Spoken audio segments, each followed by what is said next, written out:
This is Radio Boston. I'm Meghna Chakrabarty.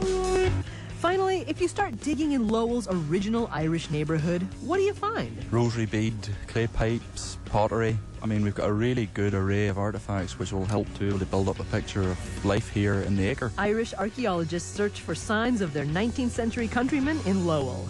That's all today on Radio Boston. When we come back, a mystery in Lowell's Irish acre. Growing up here, you always heard the stories of the Irish laborers settling in the paddy camps. And whenever you said, well, where are they? Who were they? What were they doing? You never got a straight answer. Until now, because after the break, we'll find out. I'm Meghna Chakrabarty. This is Radio Boston. We'll be right back.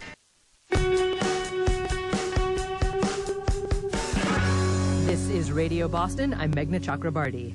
Blame it on Indiana Jones and King Tut. When we think archaeology, we think relics of the distant past. You know, guys in fedoras or pith helmets traveling to far-off lands, unearthing objects from millennia of dirt and sand.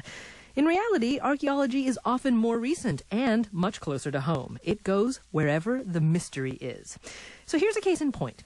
In the 1820s, the first band of Irish laborers walked north from Boston to Lowell. There, they widened the canal system that powered the mills, and by the mid-19th century, they helped transform Lowell into the nation's largest industrial city. But other than their work, we know almost nothing about these pioneers or the lives they lived. This week, archaeologists have been digging for clues in the Acre, the tiny, dense neighborhood north of downtown Lowell where the Irish first settled. Radio Boston's Adam Ragusia went to see what they've dug up.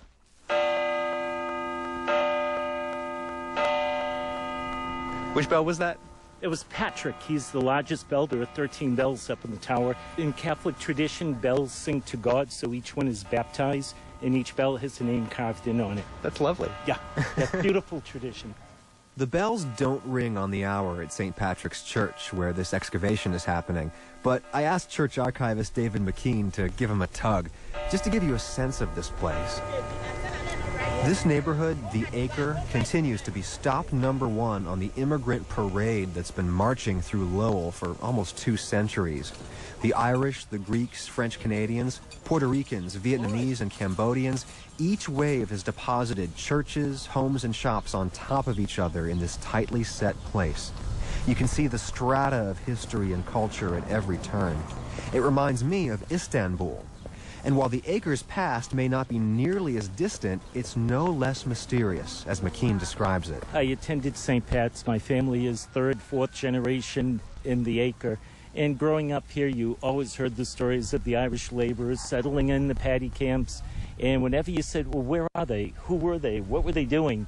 You never got a straight answer, because nobody knew. They were working class people. They did not write down their stories. They were too busy. They're working and then dying. Here's who did have time to write stuff down. The Yankee mill owners, who set the Acre aside for their Irish laborers in the 1820s. According to their records, this area was a dense shanty town, but just about every inch of the place has since been covered up by successive development. Every inch except for the green in front of St. Pat's. This building that you see in front of you, here's the 1854 church. Okay. We know that from the time it was opened, this was lawn.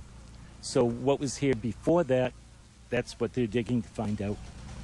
When you were a kid and you were digging around in here, you ever find anything? No. No, we weren't allowed to dig. We weren't allowed to even walk in the churchyard. Are you kidding? Well, they're allowed to dig now. 2 squares of earth have been opened up in the lawn, each just about wide and deep enough that you could lie down in it. Level, we've just cleared away some of the topsoil. Archaeologist Ronan McHugh. Here we have what looks like a corroded metal object. It may just be the base of a pot or something, but of course we haven't lifted it yet, so we're not certain.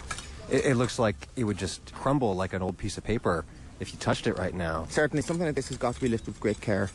Clearly it will fragment. It's been in the soil for quite some time and its condition isn't great. McHugh is with a team of archaeologists from Queen's University in Belfast, which is here working the excavation with students from UMass Lowell.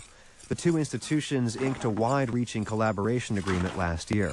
So as you can see here, most of the hard work has been done by the local students on behalf of the Queen's University staff here. But we're certainly very impressed with their efforts so far. We have 7 different layers here. If you look right over here, it's like a lighter grayish brown color, and then it moves and it becomes a little gritty, And then there's Eunice DeLeese from Methuen just finished up a bachelor's in poli-sci at UMass Lowell. She got on the dig by writing an essay arguing the project would strengthen ties between the university and the surrounding community. How far did you have to go down before you found recognizable human artifacts?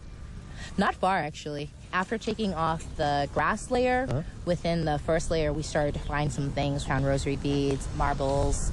Clay pipes, pottery. I mean, we've got a really good array of artifacts which will help to be able to build up a picture of life here in the acre during the 19th century. Colm Donnelly is the project director from Queen's University. Based on these modest discoveries, Donnelly now knows that while his great-great-grandparents suffered potato blight in Ireland, their cousins who'd fled for America were feasting on Oysters, so that's evidence of what they were eating? Yeah, we've got oysters and we've got also animal bones. We can see that the animal bone has been butchered. You can see here there's a cut along the side of this animal bone. According to those Yankee records, as many as 400 Irish lived in the acre by the 1830s. Do we think that their neighbors would have characterized their living conditions as squalor? Well, the living conditions would have been squalor, as I say, whenever the camp was first set up, and it's tents, and these guys are just hardened labourers who've come down, but they start bringing their families with them, and then, you know, they start building the houses. They have a school. The next thing they have the church. So you've got people who are trying to better themselves. You know, over a period of a decade, it comes from being really a pioneering shanty town to being the makings of an urban environment. And it's an urban story that continues today, as residents from the neighboring housing projects, also built to house the Irish, peek over to see what's what. That's something, huh? I mean, they finding anything today?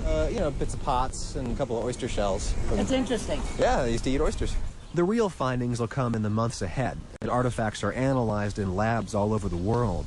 This dig wraps up at the end of the day today, but it's just part of a series of excavations that Queen's University and UMass Lowell are undertaking this summer on both sides of the Atlantic. We'll be looking at the Irish in 19th century Ireland, and then we'll be looking at the Irish in 19th century United States to see what happened whenever they came across here, looking at this aspect of our shared past. Reuniting the diaspora? Absolutely. It's kind of lovely when you think about it. It is. It's a nice idea.